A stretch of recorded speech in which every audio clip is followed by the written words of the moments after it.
This is a dialogue. It's not a debate. There's no evidence. God commanded genocide of people multiple times in the Bible. He wants to be his own God.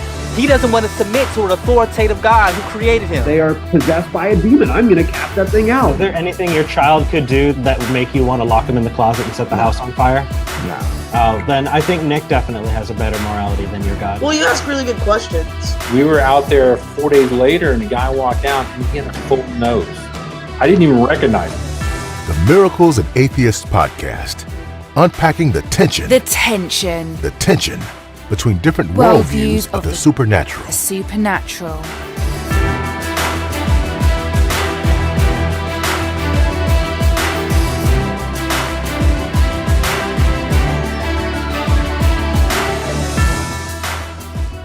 And that is that. Thank you all for joining us on the Miracles Atheists live stream. We are just ecstatic to be here with you all this afternoon. What do you guys think of that little video intro? We're really trying to get fancy. I've seen a lot of video intros from folks, and just trying to keep up and make sure that we're on par with the quality streams that are out there. Marcus, how you doing today, man? It's dark. It's not nighttime. I'm excited. We are next level, Nick. That's right. Well, just in just a minute, we're going to bring our guest on the live stream, and you are really in for a special event. Our friend Eric D. Murphy from Skeptic Generation and Dr. Bill Schnoebelen from With One Accord Ministries. Marcus, why do you think it's important for us to bring these two gentlemen on here today? Nick, we aspire to have meaningful dialogues between people of different worldviews, and it's important in this world today where we can get a bit shallow and miss those opportunities. That's a good point. We just talking to Eric before we got on here.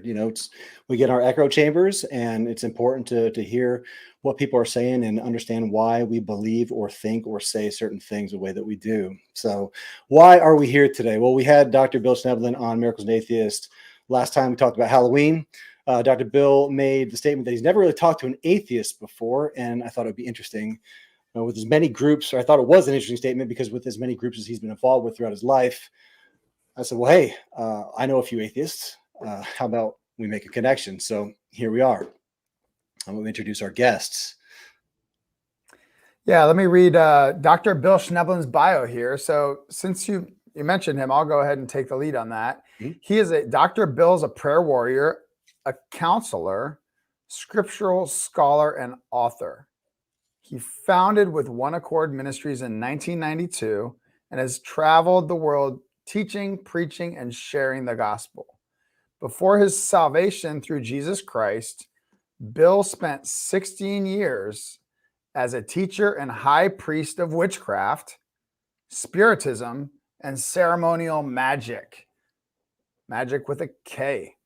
A former Satanist and Druidic high priest, the Almighty has used Dr. Bill's past to teach spiritual warfare and minister to the lost. He is an authority on alternative religions, cults, and the occult.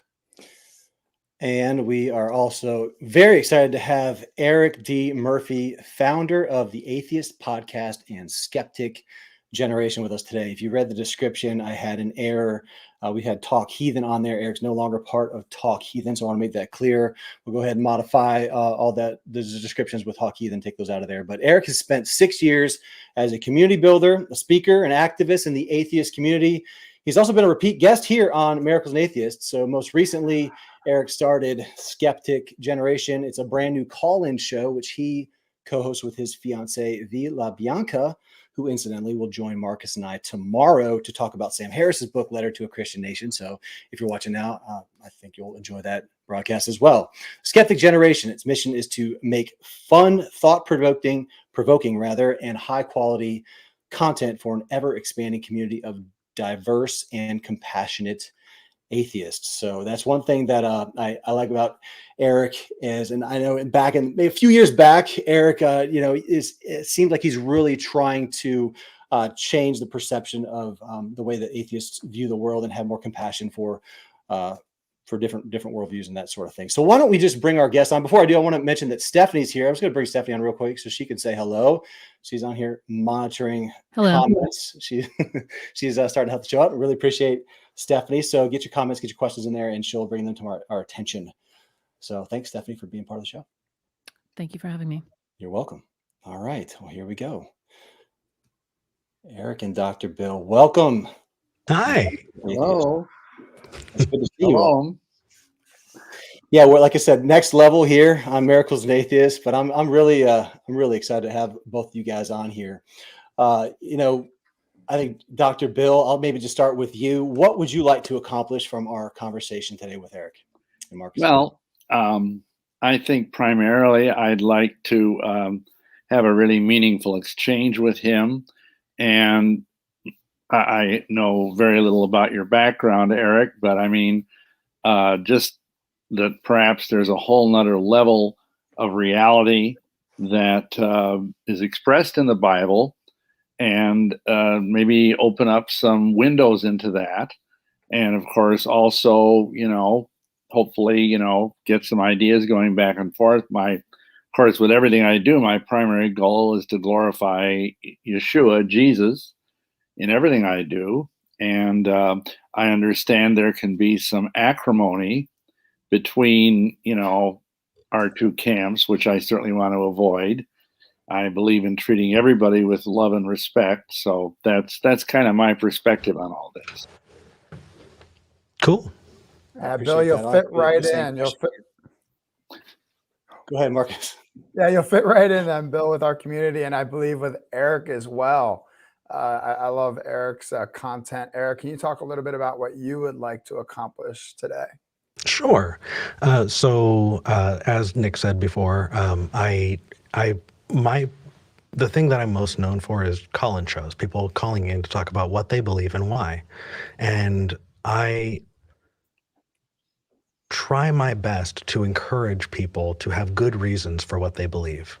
We may not come to the same conclusions, but your epistemology, why you believe a thing to be true, should be based and strong. And I think that if you have the right tools for the job, if you have good methodology, you're going to be better equipped to handle the world around you. And so in this conversation, what I really want to do is I'm really going to want to learn a little bit more about Bill and find out kind of how and where his epistemology fits into that, because that's something I'm very, very curious about. Excellent. Well, good. Yeah, thanks for sharing that, Eric. And we'll definitely dive deep into that. I know there's a lot of things that directions we can go and things that we can talk about. But Dr. Bill, you've been around for a few decades. Why is it you think you've never had an opportunity to talk with an atheist before? I mean, let me just say this. I remember, and I'm really dating myself here, but when I was in college, there was a guy down the hall. I was in a minor seminary, Catholic college. And there was a guy down the hall, and everybody was just up in arms because he was a Buddhist. This was like 1969. So, and he says he doesn't even believe in God, which I know that varies depending on what kind of Buddhist you are. And I had some very interesting the guy was a brilliant young man, but that was probably the last time, other than the fact, and Eric, you may know this, but kind of officially the Church of Satan, of which I was a member, is atheist. They don't believe there is a literal devil, or at least that's their public, whatever you want to call it, their public persona. They believe he's an archetype for independent thinking and rebellion, that kind of deal. So in a sense, I did know some atheists then, but I don't know. I mean, I came from a small town in Iowa. I still live in Eastern Iowa. I mean, it's not like I'm in New York City or San Francisco or somewhere where you run into a lot of diverse people. But I mean, I've had a lot of I've been in hundreds of radio shows, literally hundreds of churches. Of course, you aren't going to meet a lot of atheists in churches, but actually, Bill, I got to tell you, man, just, I want you to continue, but I was watching your Halloween stream, and you had said that, how do you really meet an atheist? It's not like they wear a shirt saying that, right? This is my atheist shirt that I wear. Okay. Well, it's one of several. Wow. So, Anyway, Great man. I while you were on the subject, I just wanted to, That's good. No, That's good to know. If I see anybody walking around wearing one of those here in town, I'll certainly tell them that I met you at least over the internet. So. Well, I interrupted you though, Will. No, Go ahead. that's okay. I mean, so I think, especially before I got saved, I was moving in a circle of occultists and magicians, most of whom were some sort of theists. I mean, they believed in some sort of deity, whether it was a goddess or a god or the devil or whatever. And then, of course, once I got born again, then I was hanging out with Christians. And let me just say, because you mentioned this whole thing of epistemology. Mm-hmm. And in terms of my own story, which I don't know how much of it you know, but when I went through all of these different things I went through, the Masons, the Mormons, Wicca, and of course I was raised Catholic. By the time I finally got to being born again, I just determined at that point that I was going to measure everything against the Bible. Because before, I've been trusting in people, whether it was Joseph Smith in the Mormon Church, or whether it was, someone like Gerald Gardner or Aleister Crowley in the occult. It's like, okay, these guys wrote something in a book, Crowley, most example. But what did he really, what gave him, in other words, how did I know what he said was true? So very early on, especially with Mormonism, because you probably know, I don't know if you've had a lot of conversation with Mormons, but they have this whole thing that Joseph Smith is a prophet and the Book of Mormon is like this Second Testament. And frankly, you just poke at it a little and it just all falls apart like a house of cards. And I discovered very early on, the Bible is a whole different thing. And I'm sure we can get into that if you want, but there's just mountains of both archaeological evidence. What archaeological evidence? Pardon me? What archaeological evidence? Well, the fact that practically, like I was just reading last week, that they uncovered a thing that pertains to the monarchy of King David. Who? Over in some, I can't think offhand where that would be, but I mean, there are, they found, for example, they found just recently the ruins of a synagogue that has Yeshua's name in it, written in Hebrew to indicate that might very well have, and this is from the 1st century, that it might very well have been like what I am. I'm a Jew that believes in Jesus. Hey, Doctor, before we get onto the archaeological, I did want to start a conversation about something specifically. Eric, you and I had a conversation, I think it was last week, after I originally invited you on Miracles Atheists, because you had a few things that you want to talk to me about after you did a little homework on Dr. Bill. And like you said, you watched our last stream. And, I must admit, I was surprised when you mentioned that you actually interact with Satanists all the time. Yeah, I'm friends with several. You said many, like Dr. Bill mentioned, you said many Satanists are atheists. And every Satanist I've ever met.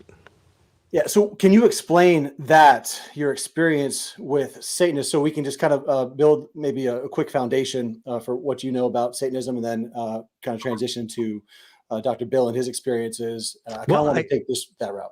I definitely do want to go there. Bill said a lot of things about his background, and a lot of those things I really am curious about. And so I don't know if you want to save that for afterward, or if we can do that now before we dive into that. Which would you? What sort of things are you curious about?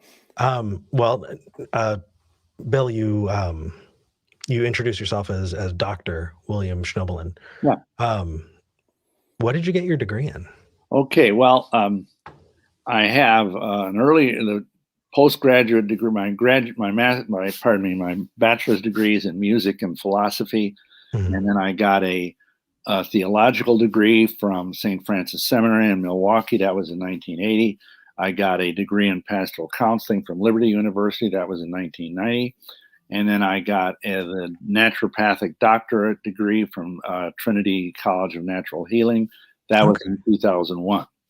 So I guess my question is, do you think that your doctorate degree in naturopathic healing, where did you get it, by the way? Where did you say? Trinity College of Trinity Natural University. Healing. Yeah, it's in Warsaw, Indiana. Right. So I've definitely looked into Trinity University. It's not an accredited university for sure. Well, it's a college, but whatever. Yeah. Well, it's not recognized as No. such.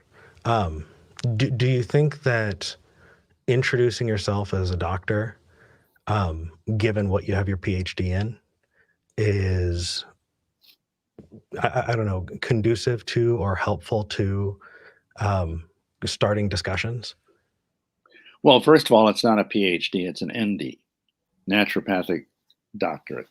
But beyond that, the reason it started coming up is because back in the early 2000s, the Prophecy Club, which is a ministry that I'm associated with, they wanted me to do a series of videos on various aspects of naturopathic medicine vis-a-vis allopathic medicine. And so they started saying, okay, well, he's got this degree. Let's put it on the, whatever you want to call it, on the masthead. And I don't make a big deal out of it. I've got plenty of academic training in mostly in theology and in psychology and in philosophy. So, I mean, if you think that's somehow being disingenuous, well, we always say it's an ND wherever I show up. It's not like. Yeah, actually, that was going to be my next question. I wasn't going to assume. I was going to ask if you felt like that was dishonest, or if you felt like that was setting something up, or why you continued to do that. But that's neither here nor there. I wanted to ask because I did try and look into you. I watched a lot of those videos, and I couldn't figure out where you got that degree. You said you went to a seminary. What was the name of the seminary? St. Francis School of Pastoral Ministry. And that's a Catholic seminary, right? Yes. Mm-hmm. Do you think if someone graduated with a degree in theology from that seminary, that they would be well prepared to engage in theological discussion? Because I would think so to a degree, but I'll tell you, the most important thing anybody can do is to just drill down and read the Bible. I mean, like, I'll tell you, when I went to this seminary, I got more about Soren Kierkegaard and Camus and Thomas Aquinas than I ever did about St. Paul. I made it through. It was basically a 3-year program, graduate program, and I never once had to read the entire Bible.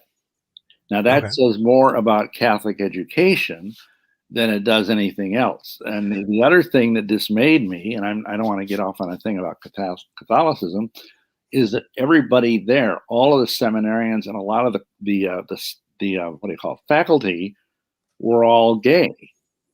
And this was in like interesting. Do you think being gay is a bad thing? Well, I don't. I mean, I have. It sounds lame, I don't think it's a bad thing, but I think it's something that is not compatible with Christianity.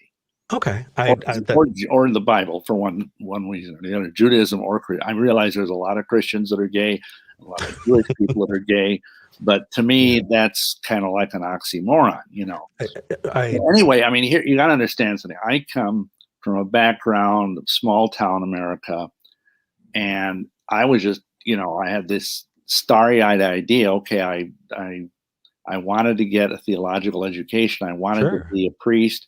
And you grew up Catholic.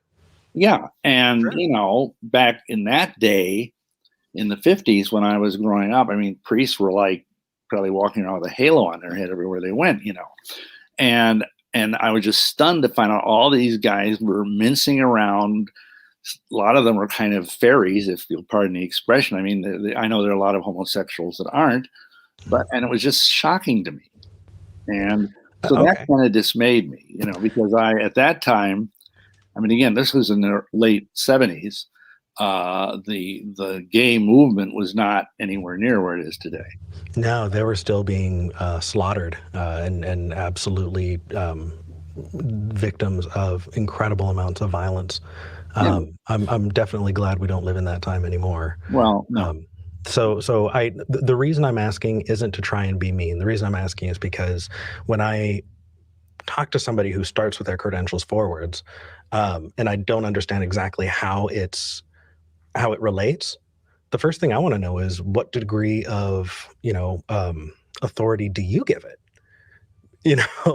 because that's important before I figure out what degree of authority that I need to consider. And so understanding that you have a degree from a university that you don't think spiritually taught you anything, but just maybe gave you a better grounding in philosophy, helps, especially when we're talking about theology. And it also helps that the PhD doesn't specifically relate to any of the fields that we're going to be talking to.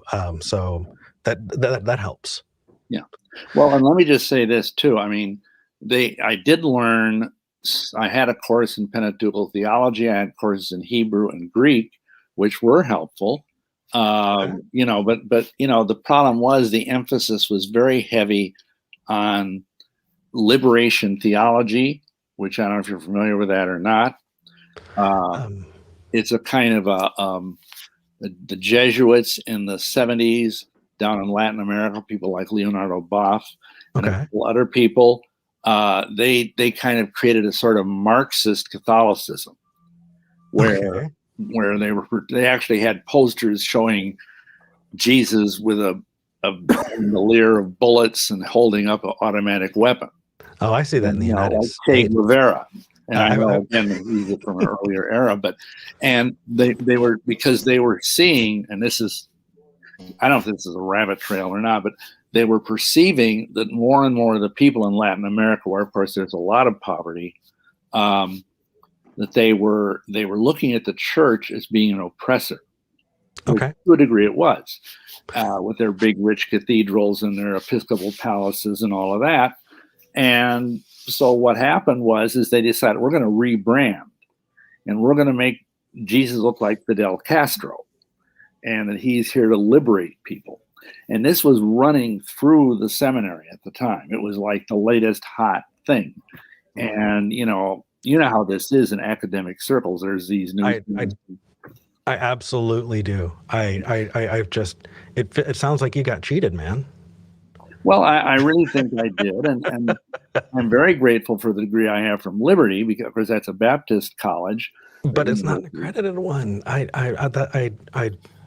sorry, Bill. I have been dominating asking you questions, and that's not fair. I'm totally good with us going on tangents as long as we're enjoying the conversation. Speaking of the tangents, but I want you to be able to ask questions too, and make sure it's a dialogue. I don't want to dominate.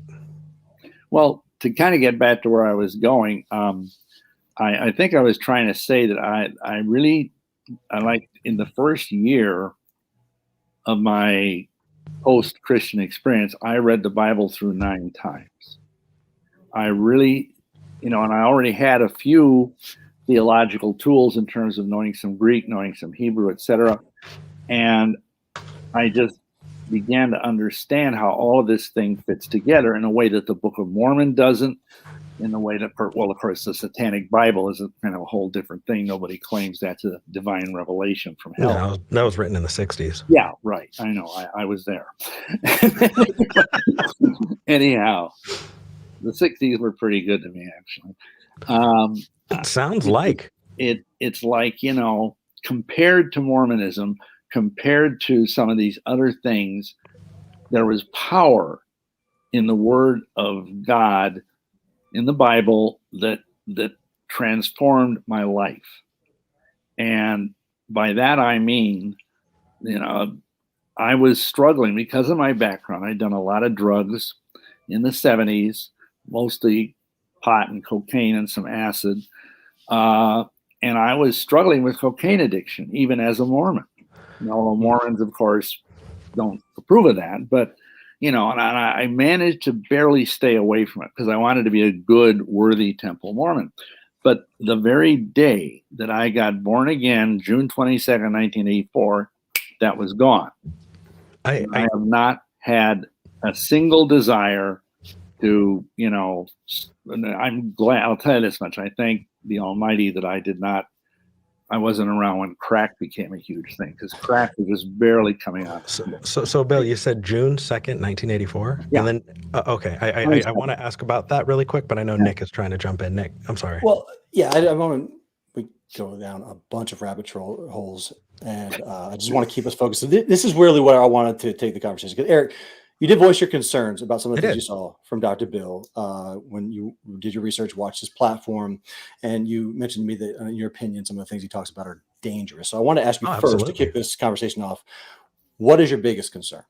Sure. Well, there are a couple. I think I would, if I could, tie it into what Bill was saying at the end there, when he was born again. Bill, there are lots of things that you say that happened on that day. I saw that there is an 8-part series on which you talked about becoming a vampire. That was before I was true? born again, of course. Yeah, absolutely. Yes. Yeah. Okay. And that you grew fangs Yes. and drank human blood? Unfortunately, yes. Okay. And that you are also, you chose to be a vampire instead of being a werewolf. And this is in the real world because being a werewolf would be too painful? Well, that's what I was given to understand. I knew some guys that were. And so I just felt I hate to say it, but I felt like the vampire thing was sexier somehow.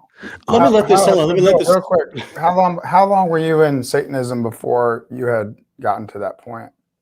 Well, let's see. I joined the Church of Satan in '74, I think it was, and I from there, and I mean maybe your friends that you know that are COS members would disagree, but we gradually, when I say we, people I've interacted with, and of course there was no internet back then, it was all being done by phone calls and mail, but they said, well, this is kind of comic opera Satanism.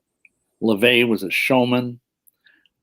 He knew how to, he used to work in a carnival, and he knew how to create a shtick, the topless witches and the naked altar. And not that some of this stuff isn't actually historically part of Satanism, but he basically, he never was really interested in theology. And that's why he and, Michael Aquino split, is because Aquino really believed that there was a dark, evil force, and he wanted to worship it, and he called it Set.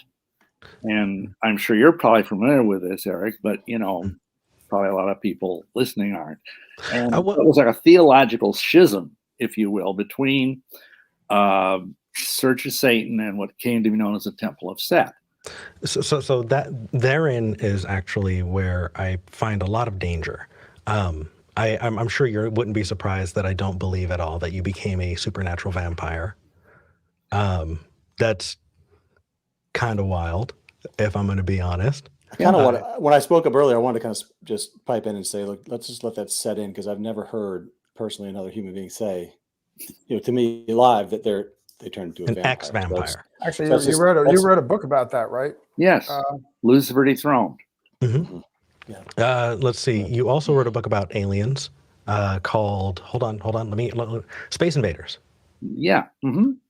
And you also believe that there's evidence of aliens and talk about aliens, or the way we talk about aliens in the Bible, correct?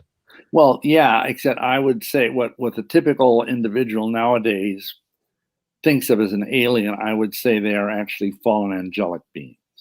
Okay. They're not like from, the Pleiades or something like that. Well, you have talked about Saturn, though. You have talked about, seeing UFOs right overhead and interacting in those ways. Yeah. You also say that you were in the Illuminati. Lowest level. But okay. Yes. Mm-hmm. That you were a 90th degree Freemason. Mm-hmm. You have got to have the longest membership card on the planet. I imagine you having like this wallet that's just got this comic thing coming down, where you would put pictures of grandkids, and just have like all of your dues have got to be mind blowing. I mean, that is a lot to claim, and it's fine to claim it. That's fine to claim it. I mean, we've documented a lot of it. I mean, there's some things you just can't document, but like what? Well, what do you mean? Like, okay, I have all of my Masonic degrees. They've been published in one of two books, photocopies thereof. I have a degree from, not a degree, but a certificate from the Church of Wicca. I have all of my stuff from the Church of Satan, the my card, first degree, second degree warlock for the Church of Satan. Go ahead. So, I actually want to look that up because when I looked into it, it was hard to find any specifics about where you were involved in the Church of Satan and who you were with and who was in charge. But because I am connected with people, by the way, shout out to all of the people who helped me, Dietrich von Doom in particular. Thank you for kind of cluing me in on a lot of things to look into. I just want to ask, so where was your group? Where was your satanic? It wasn't, okay, see, that's the thing. It wasn't a quote unquote group. I wrote to the Church of Satan in San Francisco and corresponded with them, and they, I paid some kind of fee and they made me a first degree member. And then, again, this was probably in the mid 70s. And then a year or two later, I contacted them and they sent me a more advanced, what do you want to call it, kind of questionnaire to evaluate me, so to speak. And then they said, okay, now you're in the second degree of the Church of Satan, and sent me a certificate, which is out there online. Yeah, I mean, I don't know if it's online, but it's been published in at least one or two of my books. I appreciate it. So you're saying you were actually never in a satanic group? No, I'm not saying that. I'm saying you wrote to them and they sent you degrees. Well, yeah.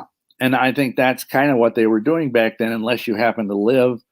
There was no satanic grotto in Milwaukee, which is where I was living at the time. And I don't know what they do now, but I know that's how they were doing it then. But what happened was, and I kind of got started on this and then we got off the track, but the superficiality of the Church of Satan led me to other groups like the Order of the Black Ram. Order of the Black Ram. Hold on a second. Yeah, I don't know if they're still around, but where were they? Well, they were in Ironwood, Michigan, I believe. But I don't. I mean, you got to realize this is like almost half a century ago. I totally understood.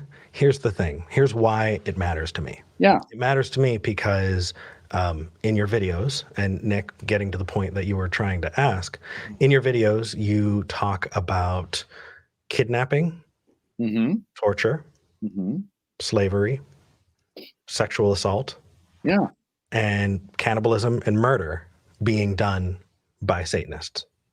By hardcore Satanists. So here's the thing. I don't believe you. Well, and here's the other.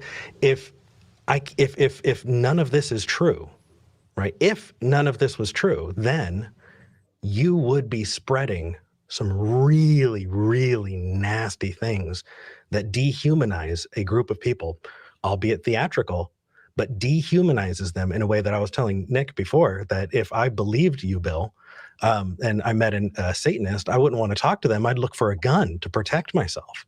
And that's not something that is okay. In fact, it's incredibly dangerous to the growth and our ability to have meaningful dialogue with each other. Well, here's the problem. First of all, I'm not saying these things. People that we counsel, that we pray with, say these things. Hold on. So you've never witnessed a human sacrifice by hardcore Satanists? Thank goodness, no. You never took part in it? No. Somebody just told you? Yes. Clients. Okay. How can you tell the difference between someone who's being honest with you and somebody who's lying, or could be deceived by on their own? Like, how do you determine the wheat from the chaff, as it were? Well, I mean, part of it is, I am a trained counselor. I also have, and I know you won't put any stock in this, but I have discerning of spirits, which is a gift of the Holy Spirit. So that's part of it. But also, let me just tell you one quick anecdote. We had this lady come to us. This was many years ago, out in Washington State, for deliverance. In other words, to have demons cast out of her because of a background she was raised in multi-generational Satanism, is what you're talking about.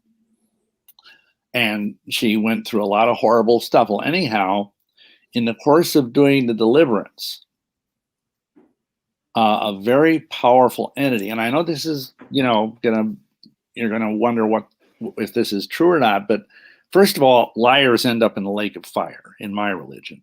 So I have no interest in lying. This entity, we were in a storefront kind of church, not like an ecclesiastical looking church. A church is like in a strip mall.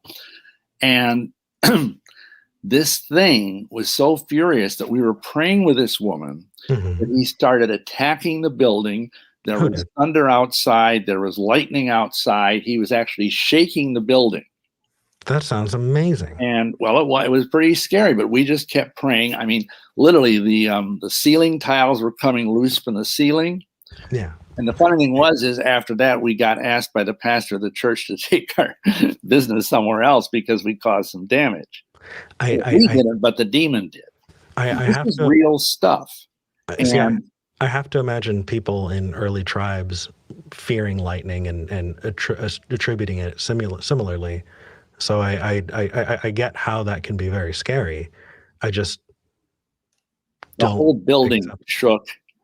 I've been in buildings where lightning has picked up the building, and I got you. Like you might shake a cigar box. Dr. Bill, can you answer this question real quick that's on the screen? I thought this was interesting because I didn't want to let this one go. You are mentioning crimes with So did you report any of this stuff to law enforcement or think to? Well, part of it is I was then and I am now a mandatory reporter.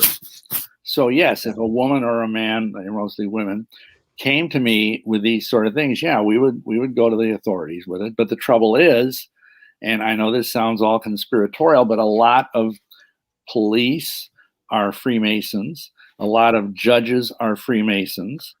A lot of lawyers are Freemasons. And, so it's hard to get traction with this stuff, partly because it sounds unbelievable. Yeah, absolutely, Bill. This is a grand conspiracy we're talking about. Like how many, do you think Eric, half of people are lying? Like let's do this, Eric. Let's talk a little bit about. Tell me, because I think you're making good points. Marcus, I would love to, but I interrupted Bill in a really rude way, and I'd love for him to finish his point before we do. Well, I'm just saying that as you go through we have done literally thousands of deliverances on people since the late 80s, and many of them are just damaged people, but a significant number of them are people that are survivors of hardcore Satanism. Now, let me say this. When I talk about this stuff, I always try to differentiate, number one, that Wiccans don't do this stuff, that number two, that the typical Church of Satan type person doesn't do this kind of stuff. I say that there is a deeper level of these hardcore multi-generational Satanists, and I know, I was around for the so-called satanic panic. It sounds like you were a big part of it, Bill. Well, of course, for part of that, I was in it. But, the point is, you see, that's a trouble. If you're a Satanist, if you're an atheist, then you don't really have any place in your worldview for supernatural evil. Well, I think that would be best done with a question and answer where you can ask me about those things. That way I can give you, as an atheist, my responses. Before you ask the question, I wanted to see what Marcus had to say. True enough. Yeah, Marcus, you were waiting. Yeah, no, I think it'd be good, Eric, because I love where you're coming from in terms of you have relationships that you have a certain rapport or friendship with a number of Satanists. Can you share with us a little bit about just those relationships, the type of people that they are? Because I think that seemed to be the basis of kind of where we entered into this discussion. I'd just love to hear a little bit about that from your perspective.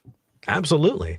And it's not just my perspective. There's a documentary, I think it's on Hulu, called Hail Satan, that can kind of give you a lot of info. But every atheist I've ever met, every Satanist I've ever met is a sarcastic atheist.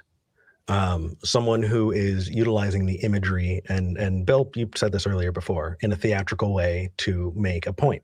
Often a point that Christian dominionism is moving into and trying to take over our country.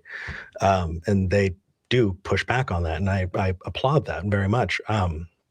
But I grew up in a church. I grew up in a born-again Christian church, and I was terrified of meeting an atheist.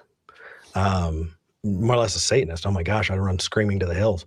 I remember when I first met an atheist, I tried to see if I could smell like sulfur on him.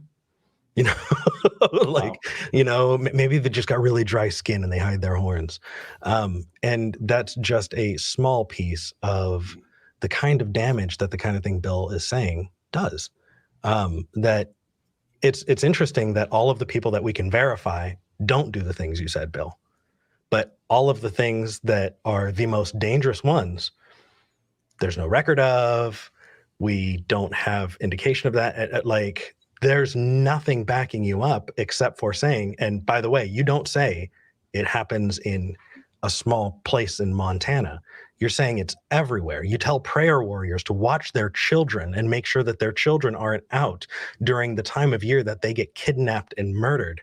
And your pets and your young men, and that these horrendous things that you're saying, none of those are verifiable. In fact, all of those contribute to, as I said, an incredibly dangerous view of people that are not like you, that can really damage our ability to grow as a society. I think it's dangerous, and I'm challenging you because so far you've given me examples that, well, the atheists, or maybe I'm wrong. The Satanists, aren't the ones I'm talking about. The ones I'm talking about are the other ones, the ones I can't prove, the ones that don't exist. The point, I think, is you have a vested interest in tamping down the supernatural. That's an assumption about me, Bill. Why do you say that? Well, because if you don't believe in God, then logically I would think you don't believe in the devil either. I don't believe any of that mythology. This is correct. This is true. So therefore, I mean, if you were confronted with things that have happened in people's lives that prove either A, that God exists, or B, that the devil is out there and he's real, that would rattle your worldview. Oh, absolutely. And I actually, in my show, people call in to tell me what they believe and why, because I want to have good reasons. So if I was given good reasons, I'm not going to sit here and try and be a stick in the mud. Right. I want to insist that we have good reasons. So let's go there then, Dr. Bill. What would you say would be the best reason, your primary reason for believing? I'm sorry, Marcus was halfway through asking, and I just jumped in for like 10 minutes. I'm doing really poorly here. Marcus, did you want to finish what you had to say?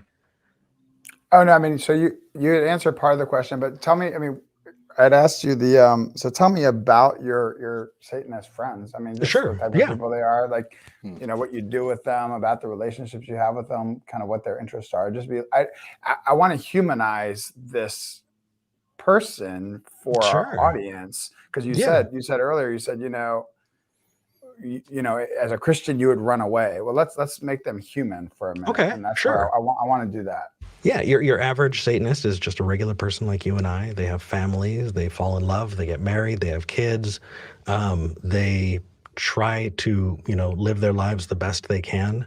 The idea that there's somehow, or for some reason, some inherent built-in hatred towards you, that's just not how that works. That's making a statement about an entire group. And you start moving into the realm of bigotry when you do that. And so your average Satanist is someone who usually left the church, was a believer, left. The Satanist that helped me, actually, Dietrich, was raised in a household with Bill's books, knows a lot about Bill. And the fear-mongering that happened in his house actually encouraged him and was a big player in the reason why he's now a Satanist. But Satanism really is a lot of theater, and what they do is really political, and it's kind of amazing. So when you have the 10 Commandments being put up in front of a courthouse, Why are you doing that? Well, we have religious freedom to do that. Okay, we have a statue of Satan. Will you put ours up too? Well, no. And usually the statue, the Ten Commandments come down right away because it's not about actual freedom. It's about dominionism. They don't actually believe the Satan bit, but they know that you do, and they know you care a lot. And so they use that to affect that change. We have a Satanist in the comments, by the way. Oh, cool. Yeah, there's one. Christ Puncher. Yeah, he's just a spicy atheist. We have 7 fundamental tenets. Christ Puncher, have you ever met a Satanist who, Bill, how did you put it? Prayed and fasted for the destruction of Christian families, churches, and schools? I would love to find out if you know a single Satanist. Now, Bill, you said many. It's all over the place. I said yes. Yes. Okay. Who has prayed and fasted? Hold on. Never, ever. Oh, got it. Oh, he must have been saying yes to being a Satanist. Never, ever. Well, they must be all over the place. I mean, Bill, you say that in your videos. So where are they? I'm not saying they're all over the place, but I am. You do in your videos. Yes, you do. Well, when I say all over the place, what I mean is it's not like there's tens of thousands of them. Mm-hmm. But what I am saying is that in most good-sized cities, they are there. Where? And, they, in some cases, the hardcore people, they do need to have victims. But we don't have police records. We don't have missing persons reports. You ever hear of Lieutenant Larry Jones? Are you giving me a single example? Because I can give you examples too. Well, I'm sure. About an hour north of here, there was a woman who murdered her child because Christ was coming. Does she? I mean, right? Yeah, definitely. Not all Christians murder their child because Christ is coming, but the ones who do. So that's a very common phenomenon. Exactly, and that's why I'm wondering why. Well, I was trying to add this Lieutenant Larry Jones. Mm-hmm. He was a police officer. I think it was a state trooper in Idaho. He was kind enough to write a foreword to my book, Lucifer Dethroned. And basically, he made a career out of trying to get through the red tape that surrounded him, at least in his state. You can't generalize, but in his state, with all the obfuscation and the attempts by law enforcement to conceal some of this stuff. So you promote a grand conspiracy. Well, I don't know how grand it is, but it is a conspiracy. It's got to be grand enough. Okay. I mean, Psalm 2 says that the kingdoms of the earth are in conspiracy against the Lord and against his anointed. I know you don't give a rip about the Bible, but there is a conspiracy. Actually, I have several Bibles, and I've read many of them multiple times, including the Book of Mormon. We'll get there, by the way. You do say that Mormons are secretly Satanists as well, right? No, I say they're secretly Luciferians. Got it.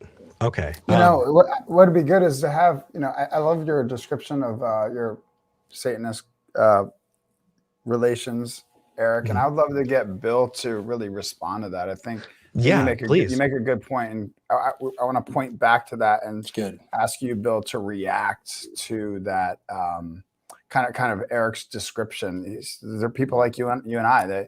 They go to work, they raise kids, they pay their taxes, etc. Can you? Well, what's your reaction? I don't know.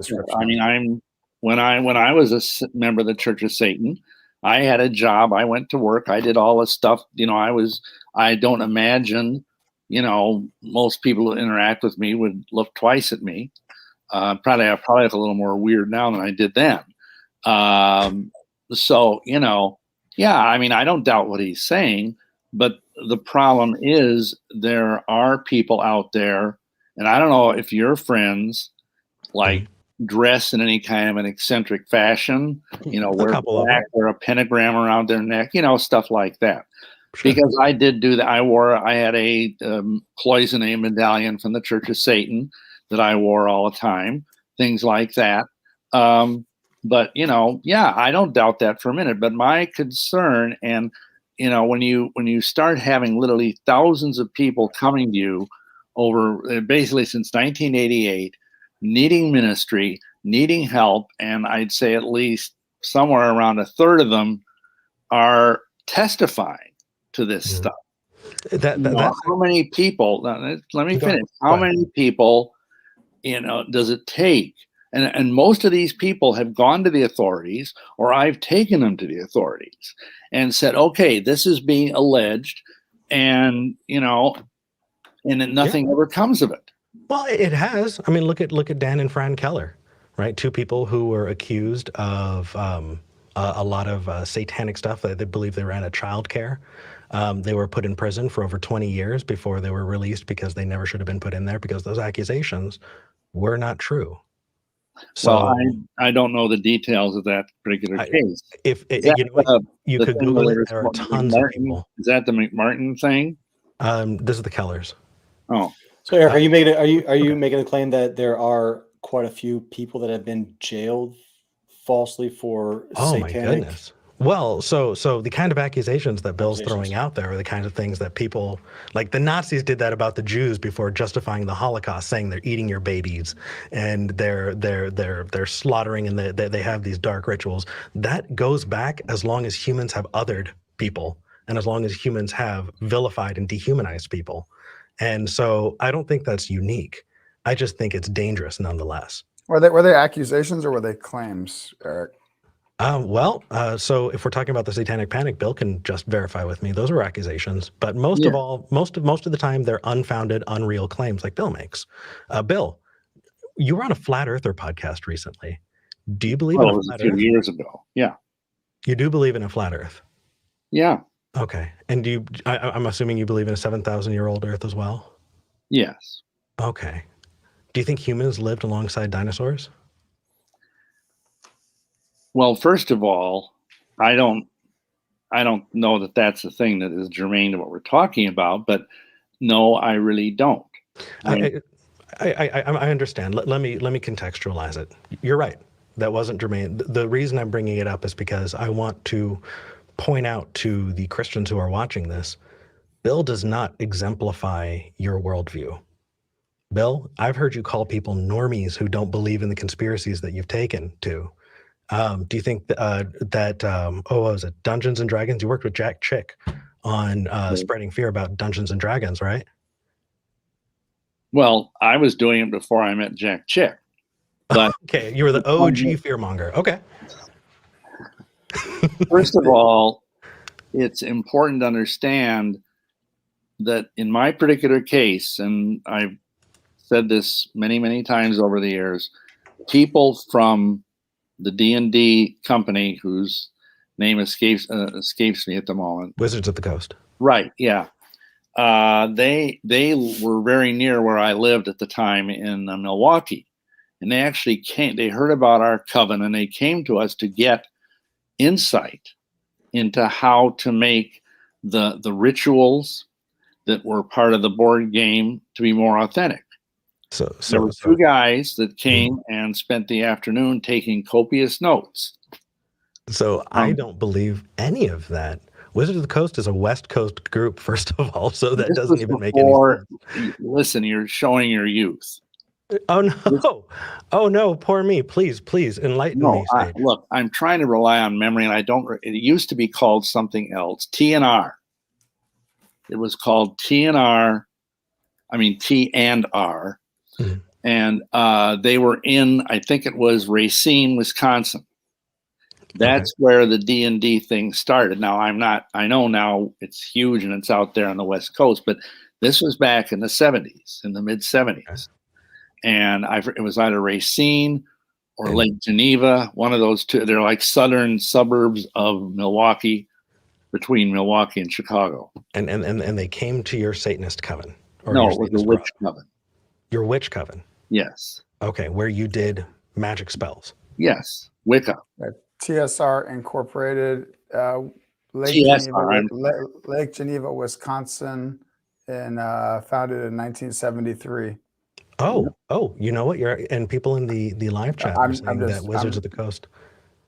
Yeah, Sorry, I'm just reading reading the Wikipedia page here. So as valid as this is, I'm just checking that out. Just Wizards quick pause. Thought out TSR. So everybody on here, quick pause. Sure. I know Marcus has a time constraint at 2:30. Steph's going to hop in and fill. How much time do you have, Eric and Bill? Continue. Well, I was planning. I mean, you wanted to do a thing on the holidays, but I mean, if you want to continue with this, I could go. And I don't know what time it is. It's 2:30. Well, it's my time, 2:30. I'm not sure. You guys are Central, so I'm Central. Yeah.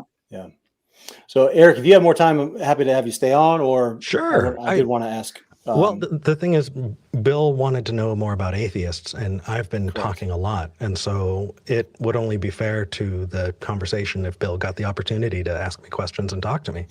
How do you feel about that, Bill? Very good point. Well, that's fine. I mean, I think in all of this, because there's kind of an undercurrent here where I think you've attempted to make me seem to be kind of a nut. To be blunt. So flat Earth, aliens, magic spells, and human sacrifice that there's no evidence for, plus stories that, I mean, I'm not saying you're a nut. I'm saying the things you believe are nuts. Well, here's the thing. I mean, I can remember, for example, when I was out in Seattle working with Saints Alive, 4 or 5 times I was called on by the police to go and visit satanic ritual sites where there was evidence, forensic evidence of crimes being committed. This would have been 88, 89, 90. Right in the middle of the satanic panic? Yes, but that doesn't keep it from being true. You know, where there's smoke, there's fire. And there's this one situation, you were kind of making kind of a sidewise swipe at me about the whole werewolf thing. We had a woman come to us, a mother, and she had 2 little boys. Mm-hmm. And the little boys, like little boys do, made the mistake in going to an area at night on their bikes that was like a landfill with these methane gas things coming off it. And anyway. Hey, Bill, real quick pause. Marcus does have to go. I want to say goodbye to my co-host. I'm bringing Stephanie on to fill in. Marcus, you're awesome, man. I love how you're looking up. I look that way. Bill, thanks for joining. Very good to meet you. All right, Marcus. So anyway, and according to the one child that was left, because the other child wasn't, they came across a satanic ritual in the middle of this, you know, hellish landfill at night. And I mean, obviously it was the dumbest thing in the world to go there, but they went there because that's what little boys do. And they realized something bad was going on, and they pedaled out of there as fast as they could. And the child that was behind, they could hear something following them. Something big, something, you know, like these big, huge footprints, kind of like the Hulk or something would make. So may I finish? Go ahead. Yeah, absolutely. Clarification if you want, and the boy that was in the lead turned around and he saw this huge, monstrous shape closing in on his brother, and he was so terrified that he just kept pedaling, and he heard his brother scream, and then it started getting in on him, this big shape, and this is all. They went to the police with this, and anyhow, the child felt this thing breathing down his neck. This hand came around, the child said, and grabbed him in the chest, and he, you know, just because that's what most people would do, and I said he cried out Jesus, and the thing let go of him like he was scalded, and anyhow, they never found the brother. And the little boy that survived had huge gashes like this across his chest. And of course, they found no trace of any satanic ritual up there because, you know, they clean those things up. I don't know that, actually. Well, trust me. I don't. Well, like I said, you know, I find that a little insulting. May I say something? Go ahead. I am, you know, whatever you think about Christians, I believe in telling the truth. I believe in being honest and forthright and charitable in everything I do, and I don't lie. Now, what I said was hearsay. Obviously, I wasn't there. But the mother came to us with the police, and they never did find the other little boy. That's sad. Now, it is sad. It's very sad. But you see, what people don't understand is that there is this powerful spiritual world out there where there's both good and evil. And, you know, you can discount it, or you can say that people that believe in it have a screw loose or whatever it might be. But the fact of the matter is, it's out there. And, you know, I could give you so many examples. I'm sure you could. But so reason, and I ask you, what reason do you have to not believe in God? Oh man, that's a really good question. I'm okay. So I'm sure I don't need to say you understand the hearsay thing and the, you know, a traumatized child and a climate where that's going on all over the news. What I'm curious about is just how you came to the werewolf conclusion versus literally anything else. But I don't know if you want to respond to that, or you want to know my question for why I don't believe it. Well, it wasn't my conclusion. Sure. It was the mother's conclusion. Well, you're sharing it 30 years later. Know what to make of it. The cops didn't know what the child he needed multiple stitches. Mm-hmm. They had never seen, you know, it was like a large claw, you know, and plus the kid was absolutely terrified, of course. Oh yeah, absolutely. But, you know, no, I did not jump to that conclusion. The mother did. Okay. It obviously left an impact 30 years later. Yeah, sure. And I can only imagine what that child is. I hope he's gotten more help, you know, since then. Yeah. Anyhow, why don't you believe in God? Because it's so self-evident. But go ahead. Sure, absolutely. Honestly, it was kind of a death by 1,000 cuts. It was a lot of things. And when I first started having questions that my church couldn't answer, I thought it was a problem with me. I thought that I must be broken. And I repented every way I could. And I thought maybe it's just the congregation that I'm in. Maybe that's not correct. And what's one? Can you just give me one example of one of those questions for our audience? Oh, sure. The problem of evil. What's the specific question? Sure. So if God is all loving and all powerful and is everywhere at once, then how come there are things like child leukemia? Okay. Right. How can like Nick, if I were to put you in a room where you could watch me torture somebody or just watch someone being tortured and you had the power to stop them and you didn't and you watched, would you be a good person? Me personally, no. Then no.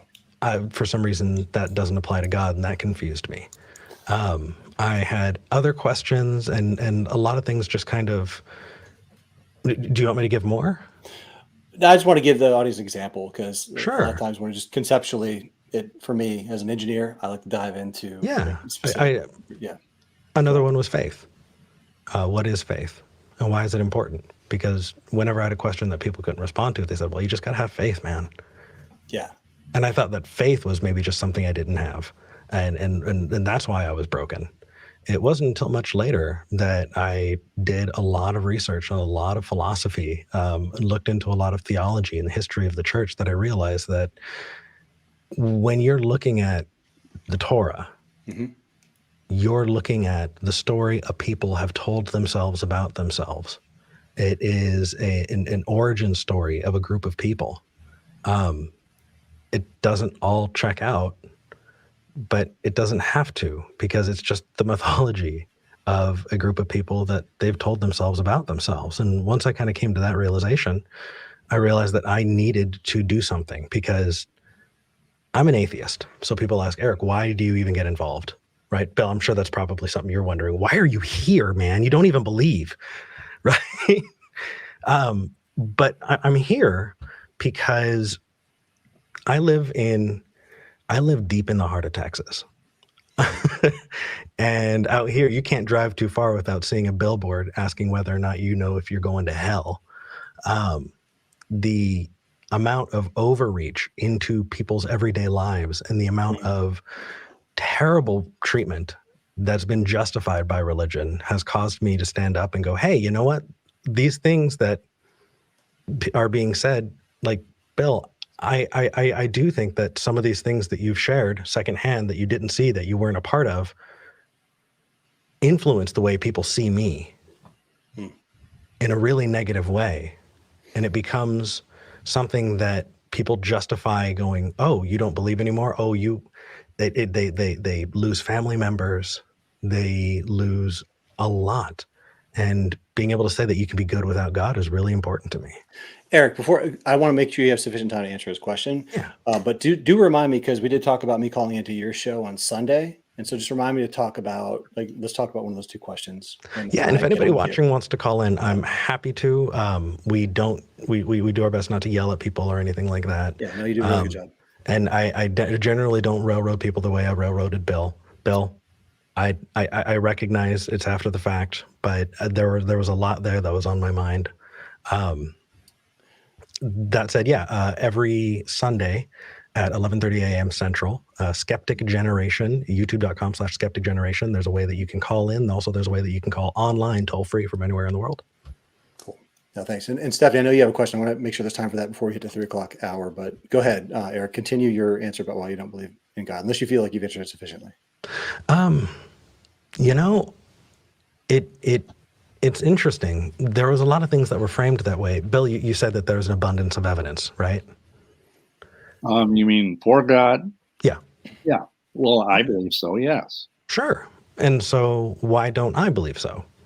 That's kind of the $10 million question. And, we're learning about each other. If somebody said that, look at the trees, all of creation is evidence of Allah, duh, it's right there. Well, you have someone co-opting that claim. And then if you multiply that out by every religion there ever has been and every religion there ever will be, it all of a sudden becomes very unlikely. But at least you have a deism. At least you have the idea that it was created. But it wound up falling apart. There cannot logically exist an all-powerful God, period. Bill, having a history in philosophy, I'm sure you can understand and agree with me, right? Well, no, because on the one hand, there is the idea of a covenant where the Almighty has given us free will. And when you have free will, you have the possibility of evil. And I'm sure you've heard this conversation. Sure. But the difference is, if I could back up one step, having I said a lot. The thing is that unlike these other texts, like the Bhagavad Gita or the Rig Veda or the Quran or the Book of Mormon, there is a tremendous amount of proof for the legitimacy of the Bible. Like what? Well, for one thing, prophecy, the fact that there are prophecies given. Like Old Testament, especially the Old Testament, relating to both the Messiah, Yeshua, Jesus, and relating to his death. The whole thing. I mean, I think it's like there's I don't have this figure in my head, but there's many different things that just on the day of his death, where he was in the power of the Romans, and none of this stuff could have been arranged by him. Like the fact that he was nailed up on the cross and they were casting lots for his garments, and things of that nature, or the fact that his hands and his feet were pierced, which was a form of execution that did not even exist when the Psalms were written. They have pierced my hands and my feet. They have numbered all my bones. And that it describes pretty graphically the effect of Roman crucifixion several hundred years before the Romans thought it up. That's not easy to discount. Well, you have the fact. It can be, actually. Well, it's easy to say. I can explain if you'd like. Okay. So I think the first thing is probably I want to address you directly. What you're specifically talking about are post, the life of Jesus. or Yeshua ben Yosef, right? The post the execution, you have people who went out and spread the word. You have disciples, and then you have Paul, Right. who never met Jesus, but you definitely do have people who are trying to convince others, hey, this was the Messiah. This was this is it. And you do have, if you look at the way that the books of the Bible were written, if you start with Mark, then Luke, Matthew, and John, roughly, you can kind of switch around Luke and Matthew, that the further you get away from the time that it happened, the more amazing the claims become. I mean, I don't see it as ridiculous that people who were wanting to show that would also add those details. That's part of the problem when you have the prophecy and its resolution in the same book. If I hold up a book and say, hey, give me something absolutely wild. I'm not. Wild thing happens. It's true because the book says so. It's in the book. Biblical. The book says it's true. You're talking about biblical occurrences? Yeah. Yeah, but one is in the Tanakh, the Old Testament, and one is in the New Testament. Sure. And there's a certain amount of adversarialness there because, as you know, most Jews don't believe in Jesus. Right. And they also don't believe that you're Jewish as well, actually. The whole Messianic Jewish stuff is, I understand that, sure, considered very anti-Semitic. Which, by the way, if people don't know, Messianic Judaism is considered very anti-Semitic and has been ruled on in Jerusalem. It's been ruled on by the United States government. But going back, so I'm glad you bring that up.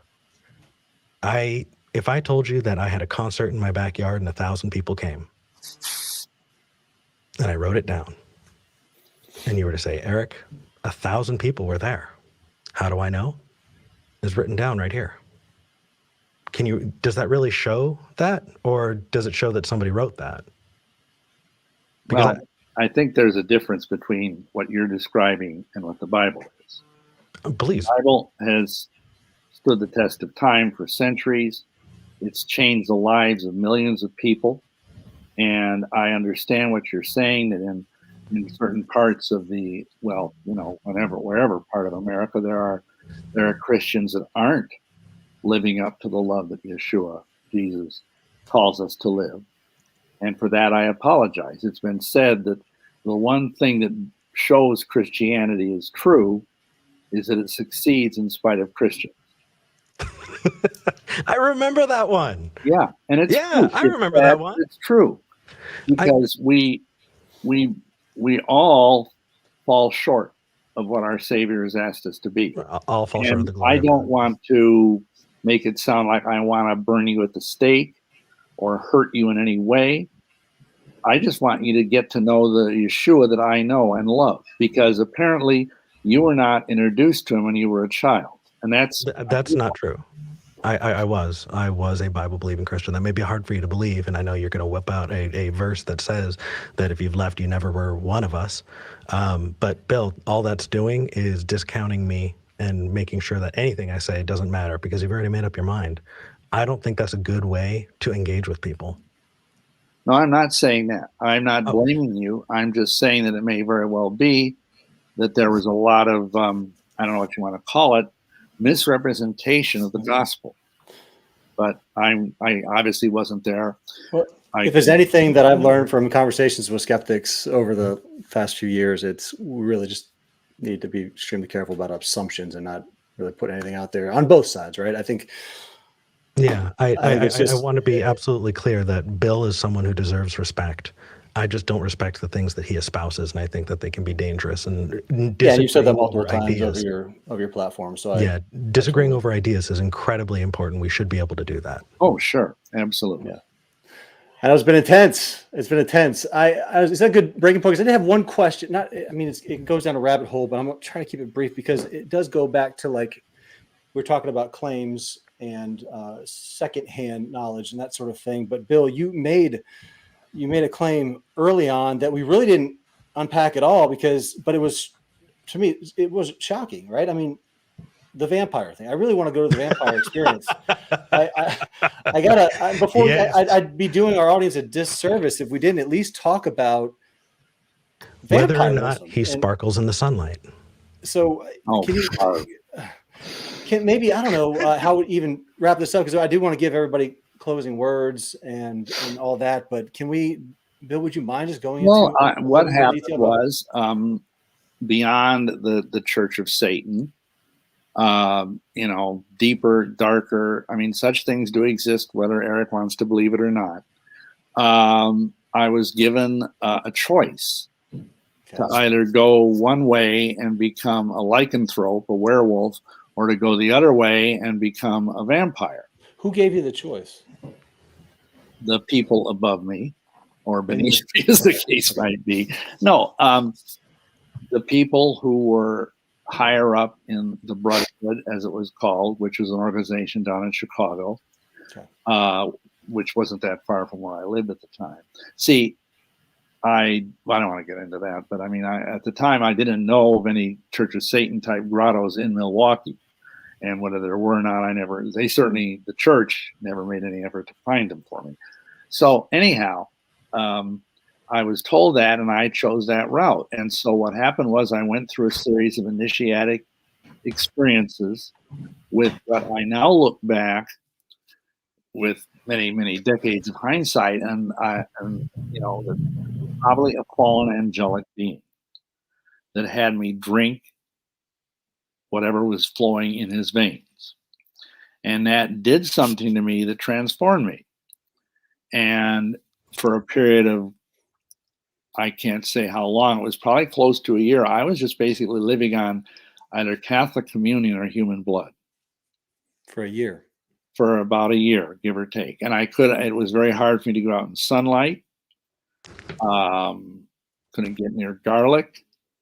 No, I didn't sparkle when I'm out in the sun. And I know this sounds crazy, but there are people around who were with me at that time that are still with me today that could, tell you that this was the case. I want to look into it. Tell me. All right, or maybe we can get in touch after the fact and you can send me their info, because I would love to look into it. I'd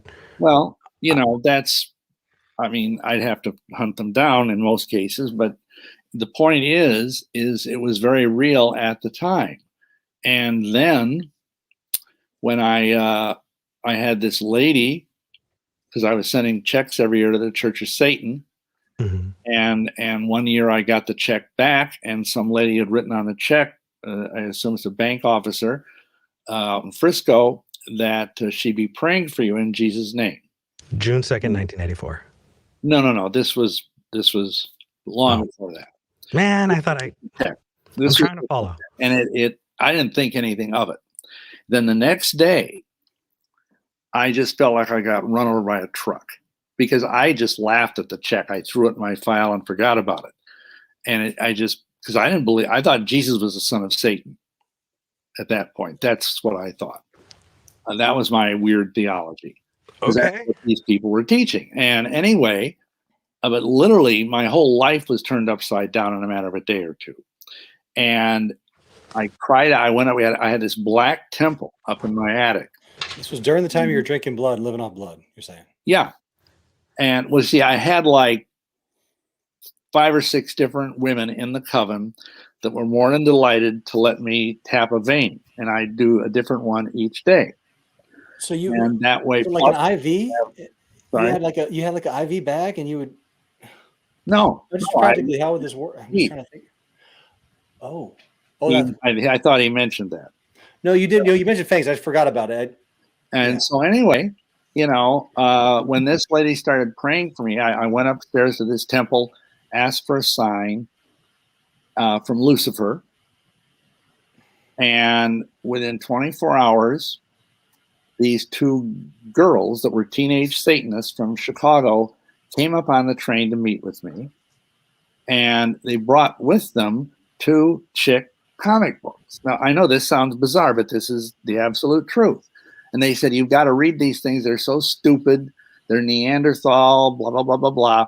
Chick, you said? CHIC? Chick publications. They're still around. They're the ones that produce all of those little comic book tracts that you see. Chick tracts? You've never seen those little things, Nick? I've seen tracks. Are you talking? Are they They're like little comic book tracts. Oh Yeah. Okay. Yeah, Got it. he's Picture. I'm put out looking. Yeah, got it. bazillions of those. I mean, he's Oh, now yeah. gone home to heaven. I'll Jack post a is. link. Anyway, the point is, I forgot what I was saying. You were saying there were two Satanist girls And who they had brought you gave him these shipwreck. comics. I just discounted them because I was such an egotist, which is a problem if you're a Satanist. And I thought, oh, this is just stupid. Now, And Eric, you did say that they were sarcastic, right? I don't oh yeah, they were very. That They thought it doesn't was mean stupid. egotist, No. though. Make but- sure. But you And then- look so surprised, though. I was And just, then the next day, Mormon missionaries knocked at my door. And I thought, aha, this is the sign from Lucifer. Because I've been told a few years earlier by the Grand Druid of North America that the Mormon church was founded by witches and for witches. And so I joined the Mormon church, and I believe the Holy Spirit used that as a spiritual decompression chamber to pull, like, I use the metaphor, it's like these fish that live down way in the depths of the sea, and if you pull them up too fast, they explode. That might have happened to me. So the Mormons, although they appear to be Christians, they're not. They have an entirely different theology, an entirely different soteriology,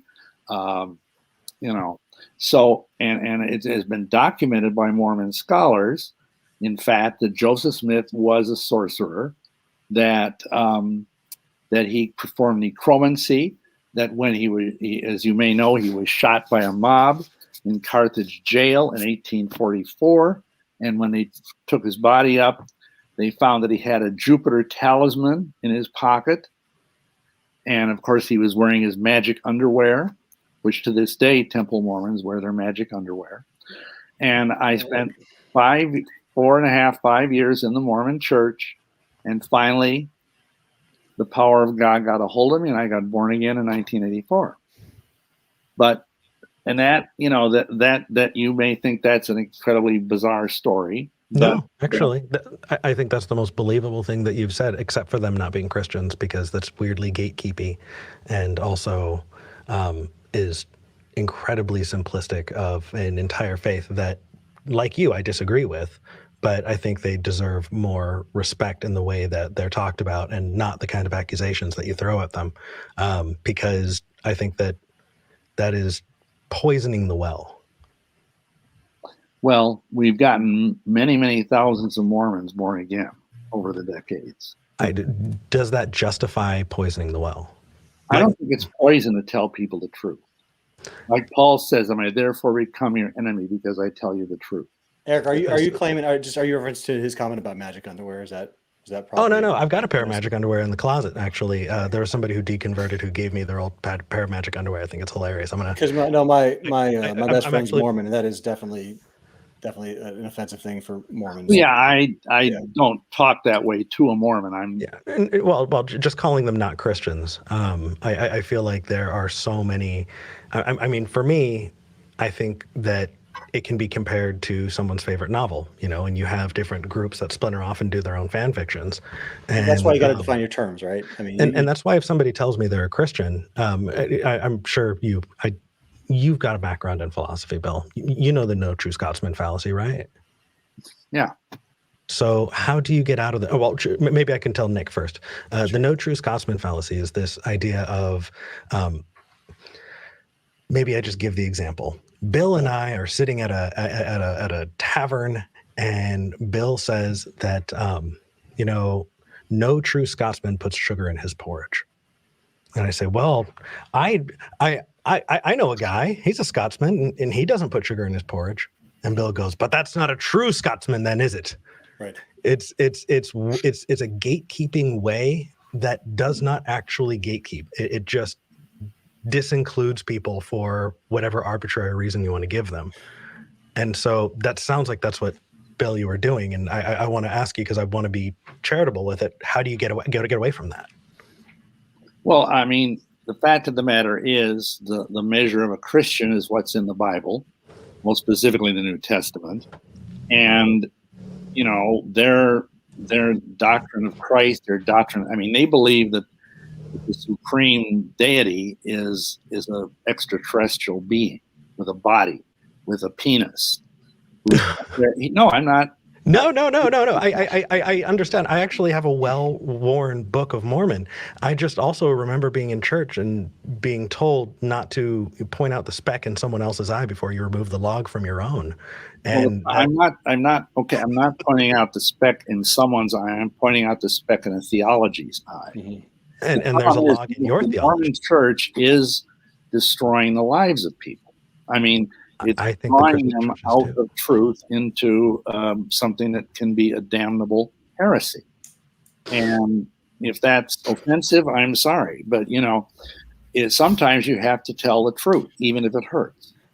Yeah, and again, like I said earlier, it's about defining terms of how you define a Christian, and that might be a good way to actually close us out. 'Cause I was about to get to closing words. It's 3:00, so maybe I don't want to put closing words in your mouth, Bill, but I would like to maybe ask just how do you define a true born again believer for the audience?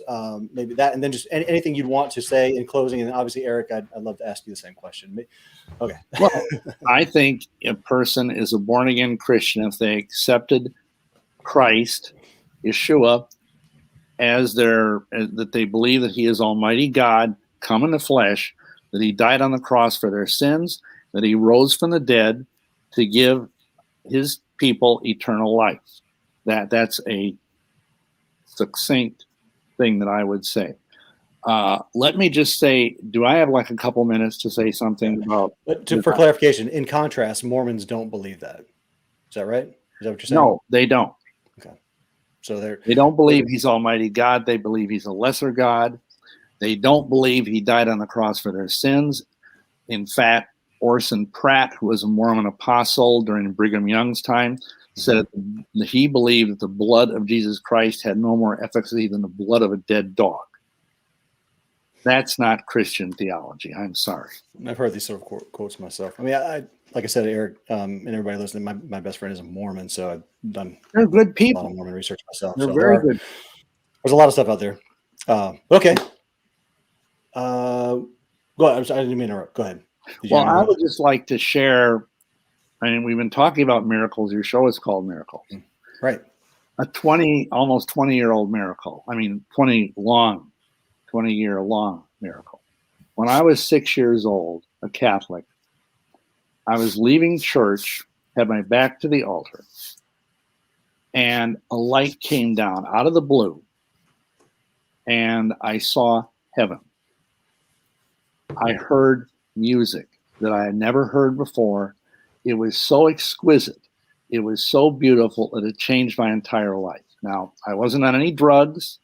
I was 6 years old. It was like 1955, and I just stood there transfixed until a nun came up and kind of grabbed me and jostled me and freaked me out so much I actually ended up wetting my pants, which I'm not ashamed. I'm not proud of. Kids do that. Understandable. So, real quick, probably 16 years later, and mind you, this was in the middle of Iowa. I knew nothing about any other religion except the Catholic Church. Mm-hmm. I don't think I ever knew at that time in my life a non-Catholic. Anyway, I was in college, and I was a music major, and I was a huge fan of Leonard Bernstein. And he came out with this, he was commissioned by the Kennedy family to write a mass for the opening of the Kennedy Performing Arts Center. And I got it. I had to have it. Of course, like the 3 or 4 thing record set. This is back in the days of LP records. And I started listening to it. And when I got to what in the mass was called the Sanctus, in the middle of that means holy in Latin. In the middle of that thing, he morphed it into something that just gave me such goosebumps. It started going into what I now know is a Hebrew liturgical chant. Kadosh, Kadosh, Kadosh, Adonai Tzavot Melech Hol Haaretz Kevodo. But it was the melody I heard 16 years earlier when I saw heaven. And I was so dumbfounded, and I went and looked it up, and I found out it was part of what they call the Siddur, the Hebrew liturgy, that's done on, well, actually it's done every morning. And I didn't understand it. It was a miracle. And it wasn't until many years later I found out I was ethnically Jewish, even though I was raised Catholic. I mean, my background on both sides of my family is we were Jews that became Catholics to avoid, persecution. So I just wanted to share that because I want people to understand that from a very early age, I was profoundly touched by heaven. And that touch, even through all the darkness, all the weirdness, all of the incredibly bad things that I did in my life that I've been very out in the open about, the hand of God was with me. He got me out of it. He called me and he anointed me to tell people with my background or with Mormon background or with Mason that hey, there's hope in Christ. He can set you free from these things. And that's what I'd like to share. Thank you, Bill. Appreciate that, Dr. Bill Schnoebelen. Eric Murphy. Eric, do you like Eric D. Murphy or Eric Murphy? As you close out? So Eric Murphy is such a generic name that finding me without including my middle initial is tough. Okay, because I've always said Eric D. Murphy. I just want to make sure I'm aligned with what you want. So go ahead. Just casually Eric Murphy because that's fine. But if you're trying to look me up, you'll probably have a little bit more luck looking for Eric D. Murphy. Got it. Go ahead. What kind of closing words do you have? Yes, sir. Sure. So I didn't know if I was going to want to have this discussion. There are some discussions that I think shouldn't be had anymore. There are people who will debate certain bigoted racist views, sexist views, and I just don't think that we should be arguing whether or not, misogyny is still a thing. When I look at the kind of stuff that Bill has shared on his channel, that for the last 30 years, he has actively given ammo to people that is not verifiable by his own admission is secondhand, and yet says regularly that Satanists are doing these things. It's a misrepresentation of a group that leads to its dehumanization and can justify people in treating them poorly. It is an impediment to our growth as a community. And also, you should have better reasons. For those of you who are watching, if you think that the ex-freemason, Mormon, Illuminati member, vampire, all of these claims that he's making that he doesn't have evidence for, I didn't say which Wicca. I know that you did the Wicca thing. And saying that you were in Satanism, but nothing happened until the thing you can't prove doesn't help. But you guys, if you find yourself in an echo chamber, please research it, look it up, look into it, but don't fall into this, because this is the antithesis of what I am trying to do with my platform. This is the antithesis of what I'm trying to promote. I want to see positive discussions that don't dehumanize other people. And that's all I'm going to say. If you want to talk about what you believe and why, give us a shout. We're on every Sunday at 11:30 a.m. Central. Skeptic Generation, youtube.com/Skeptic Generation. And thank you for your time. Thank you, Eric. And everybody, I'd love to read your comments about how you thought the discussion went. I appreciate everybody. Stephanie, any closing hellos or anything like that? Hello. Hi. Stephanie's been monitoring the comments. I know we're still getting familiar with the platform, but she's getting more and more active with the show. So I'm a little shy this time. Sorry, guys. A little quiet. No, it's been good. Stephanie's just to give you a plug. Stephanie she kind of gets into comedy, right? You a comedian. I used to be a stand-up comedian. I will not ask you to do any stand-up right now, but thank you so much. But we really appreciate you being on. Dr. Bill, you've been a really good sport through this whole thing. Eric, I always appreciate your questions and digging in. That's what I do believe, 100% agree that we need to dig in and ask questions and understand why we believe what we believe. And we will continue to do so. Hopefully the discussion was valuable for everybody watching. I know you had quite a bit of your crew on the comments, Eric. And yeah, hi everybody. We will release we'll release this as a podcast in I think about 2 weeks time. And till then, we'll close out. Thank you, everybody. Bye. All right. Thank you. Bye. I'm not in the live right now. Hang on, you guys can stay on for a second if you want to. Sure.